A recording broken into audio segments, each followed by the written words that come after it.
आप नाराज हो रही हैं? नहीं, मैं तो सिर्फ हैरान हो रही हूँ। मुझे यकीन है बहुत ज़हीन खानदान का लड़का। अरे भाई, ज़हीन खानदान के लड़के में कुछ तो किसी चीज का असर आया होगा। अच्छा ये बताओ, तुम चाहती क्या? मैं चाहती हूँ आप उसको देखकर इतना नाराज ना हुआ करें। मुझे तो ये डर लग रहा था आप कहीं उसको चपेट ना मार दें। ठीक है, अब नहीं नाराज हूँ।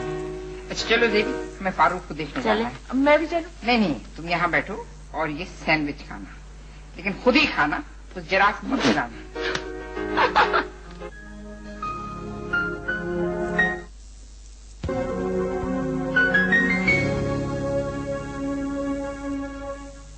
आंटी को आने दो ना, आगे चलो। पता मुझे अंदाजा नहीं था ये छोटे बच्चे इतनी मेहनत करेंगे। इस उम्र में हमें तो इतना होश नहीं था। सारे के सारे क्रेडिट तुम ही को जाता है। इतनी अच्छी तरह ऑर्गेनाइज किया हुआ था तुमने सब कुछ। लगता है सबकी फेवरेट टीचर होती। ये तो है। कहाँ मानते हैं बच्चे, मैंने औरतों किसी को नहीं देखा बातें मानते हैं। आओ बैठो, चलो।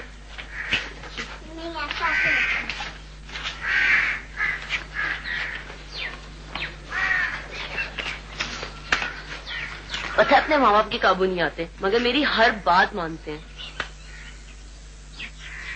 पता है मैं कुछ करना चाहती हूँ, मेरा एक ख्वाब है। क्या? मैं अपना स्कूल खोलना चाहती हूँ। यहाँ बहुत कुछ है मैं करना चाहती हूँ, लेकिन मैं कर नहीं सकती। अगर मेरा अपना स्कूल होगा ना तो मैं आजादी से सब कुछ कर सकूंगी। यहाँ डिसिप्लिन का मसला आ जाता है। तो इसमें क्या प्रॉब्लम है? तो अपना स्कूल शुरू क्यों नहीं कर लेती? क्या मुश्किल है? क्या? हाँ, मेरा अपना स्कूल। हाँ, इतना आसान काम तो नहीं है। इसके लिए तो इतना कुछ करना पड़ता है, कितना पैसा, ताल्लुकात और पूरी टीम चाहिए होगी काम करने के लिए। हाँ तो ठीक है, टीम भी बना लेंगे। देखो तुम अपने आप को ज़हनी तौर से तैयार कर लो पहले। पैसा मैं दे दूंगी। नहीं, बिल्कुल नहीं। दोस्ती में पैसे की बात नहीं आनी चाहिए, ताल्लुकात खराब हो जाते हैं। दीदी, बेवकूफी की बातें करती हो तुम भी। अच्छा चलो, मैं तुम्हें पैसा उधार पे दे दूंगी, तुम बाद में आहिस्ता आहिस्ता वापस कर देना, ये तो चलेगा। अच्छा आज सबके साथ बैठ के बात करते हैं, देखते हैं सब क्या कहते हैं। तुम भी आ जाना ना शाम में। चलो ठीक है। लेकिन मैं तो कहती हूँ तुम अम्मी को भी साथ शामिल कर दो। तुम्हारी अम्मी? हाँ, अरे टीचर थी वो, और जितना एक्सपीरियंस उनके पास है ना तुम्हारे पास नहीं है। हेल्प करेंगी बहुत। लेकिन जरूरी तो नहीं है कि वो मेरे साथ इसमें शामिल होना चाहें। अरे दिलो जान से शामिल होना चाहेंगी, घुस जाएंगी बल्कि उसमें। देखो मेरी और यासिर की तो थोड़े ऐसे में शादी हो जाएगी। मैं चाहती हूँ अम्मी मसरूफ रहे। अगर वो तुम्हारे साथ काम करने लगेंगी ना, उनका दिल लगा रहेगा। मैं पता नहीं मुझे कहाँ से कहाँ पहुँचा दिया है। सब तो मेरे लिए सिर्फ एक ख्वाब था। ये ख्वाब पुराना तो मुश्किल काम तो नहीं है। जब रोशनी होती है ना तो नए रास्ते खुद ब खुद नजर आने लगते हैं। और फिर एक और बात भी है, बहुत कम लोग इतने खुशकिस्मत होते हैं कि उनके ख्वाब पूरे हो सके। और तुम्हारा ख्वाब ऐसा है जो पूरा हो सकता है, इसे हाथ से नहीं निकलने दो। वैसे एक चीज हो या ना हो, जब तुम्हारा स्कूल खुलेगा ना उसमें चार्ट होना जरूरी है। really? जितने अच्छे सक्सेसफुल स्कूल्स होते हैं ना, चार्ट होनी जरूरी होती है। हाँ, उनकी सारी कामयाबी का दारोमदार अच्छी चार्ट और बंद कबाब और क्यूट बच्चे और क्यूट है ना, इन जैसे समर जैसे।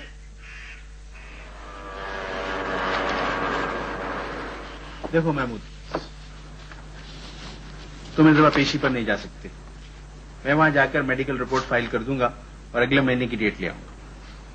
लेकिन मैं जाना चाहता हूं। मैं अपने ऊपर लगे हुए सारे इल्जामात खुद सुनना चाहता हूं। मैं जाऊंगा, हर पेशी पे जाऊंगा। देखो महमूद, अगर तुम पेशी पर जाओगे तो ये केस लंबा नहीं चलेगा और हो सकता है फैसला तुम्हारे खिलाफ हो जाए। आप कैसी बातें कर रहे हैं? आपको मैंने अपना वकील मुकर्रर किया, आप इतनी मायूसी वाली बातें क्यों कर रहे हैं?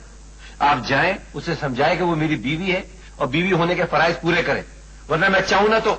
देखो महमूद, तुम्हारे चाहने ना चाहने से कोई फर्क नहीं पड़ता। देखो अब तक जितनी चीजें तुमने मुझे इस केस में बताई हैं वो सारी की सारी तुम्हारे खिलाफ जाती हैं, वो सब तुम्हें कसूरवार ठहराती हैं। अगर मेरा केस इतना कमजोर था तो आपने कबूल क्यों किया? आपने कह दिया होता कि मुझे नहीं करना, मैं किसी और वकील को इंतजाम कर लेता। कूल डाउन, इतनी मायूसी की बातें मत करो। देखो मेरे जहन में एक तरकीब आई है। तुम्हारी बीवी तो तुमसे बात करती नहीं, मैं तुम्हारी बीवी की वकील से बात करने की कोशिश करता हूं। हो सकता है कि कोई राह निकल आए।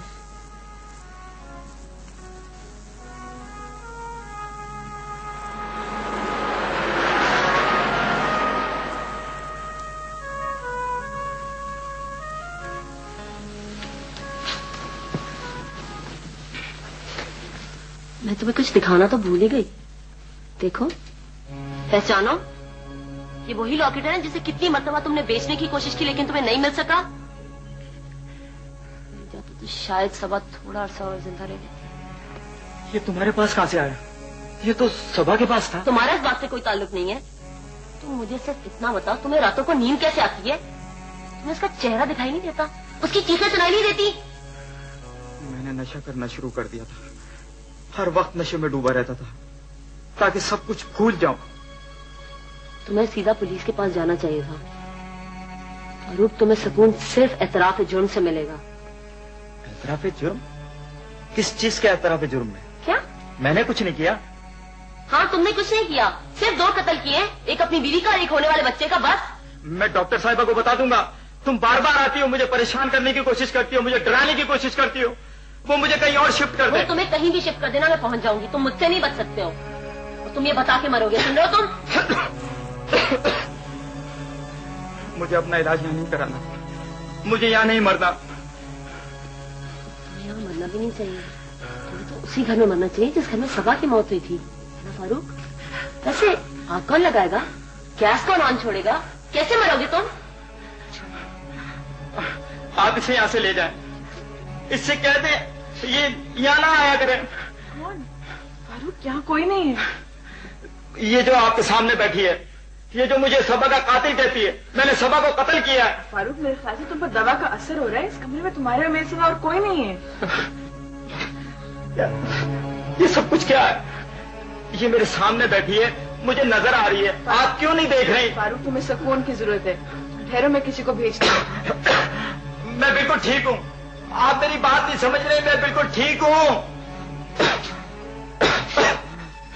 फारूक, तुम्हें सुकून की सख्त जरूरत है।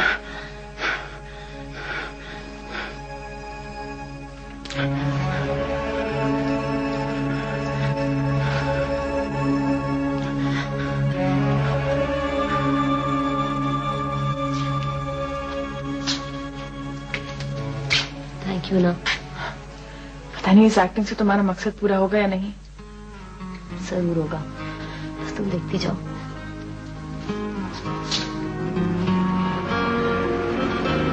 बैठो इधर। मैंने तुमसे मना किया था, फिर तुम फारूक के कमरे की तरफ क्यों गई? तुमने मुझसे वादा किया है कि तुम उधर नहीं जाओगी। मैं चाहती हूँ मेरी नजरों के सामने रहे। आपने जेबी को भी तो इजाजत दी हुई है, वो भी तो बाकायदा फारूक से मिल रही है। देखो, उसकी बात अलग है। वो जो कुछ कर रही है उसका मुझे पता है। तो फिर मुझे भी पता चलना चाहिए कि फारूक ने सबा के साथ क्या किया। मैं चाहती हूँ अपने मुंह से बोले और मैं सुनूं। वो सब कुछ बोलेगा, लेकिन ये काम इस तरह नहीं होगा।